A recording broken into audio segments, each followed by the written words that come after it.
Ayan, dito tayo ngayon sa Pyramides dito sa Teotihuacan na ginawa daw ng mga Aztecas. Ayun yung pinakamalaking pyramid. Tapos meron pang hinuhukay doon. Dinidig pa nila na nako-cover pa ng mga soil and grass and trees and plants. So, dito tayo, napakaganda. Feeling mo nasa panahon ka ng mga Aztecas. Grabe. Kapagod. Mukhang mapapalaban tayo ng akyatan dito sa hagdan. Ang tatarik pa man din. Pero sulit ang experience. Ayan. Balik na tayo. Ang tarik niya. Promise. Look at that. ¿Dónde va cerrado?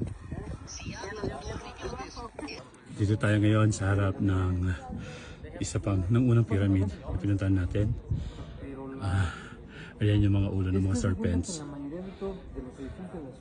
Ayan mga turistas. Hanggang dito lang pwede. Ayan, sa baba tayo. Ang tarik lang eh, nakakatakot.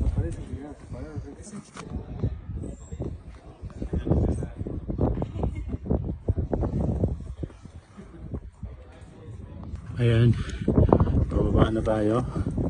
Ang nakakatakot kasi dito, matarik yung hagdan, pero walang hawakan. Tingnan nyo, kailangan mag-ingat talaga, di ba magkapang.